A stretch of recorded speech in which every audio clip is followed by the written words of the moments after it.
Dobrodošli u meditaciju koja će vam pomoći da uspešno odbijete mito bez griže savesti. Primanje mita je za većinu ljudi prirodna stvar, ali nažalost vi niste takvi i zato je bolje da to izbegavate, barem za sada. Zauzmite pozu gnjide koja gleda kroz prste. Dišite duboko kako biste primirili srčani ritam. Organizam je upravo doživeo šok. Osvestite to rumenilo u licu. To i vaš mitonoša vidi. Priznajte sebi da vas je njegova ponuda uzbudila. Sada se fokusirajte u potpunosti na svog mitonošu. Gledajte ga u oči i osjetite njegovu nervozu. On trenutno ne zna da li ste vi duboko uvređeni ili na ivici da popustite.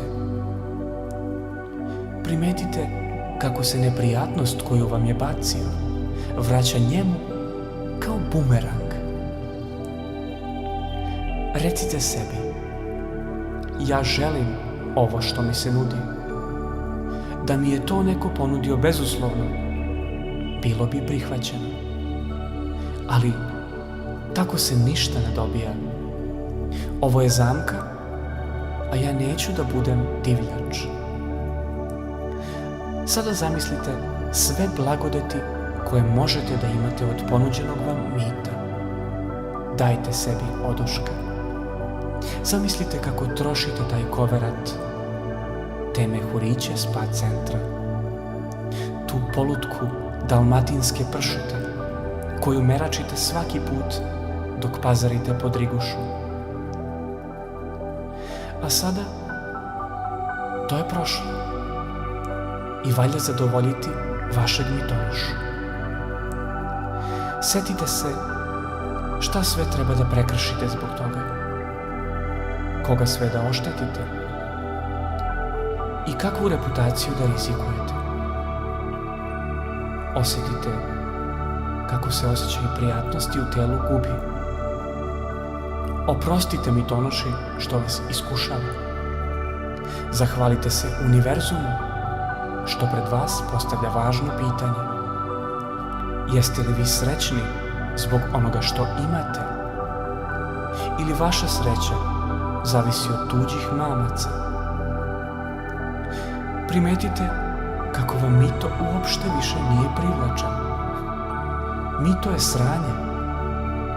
Mitonoša rešava svoj problem, dok vama stvara problem, a suštinski ne rešava ništa. Odbit ćete, ne zato što ste nesvesni mogućnosti, nego upravo suprotno. Mogli ste i vi sa mitom kroz život. Mogli ste da date pare učiteljici da vam ne zaključi keca, ili majici da ne pojedete spanać, ali vi ste birali teži put.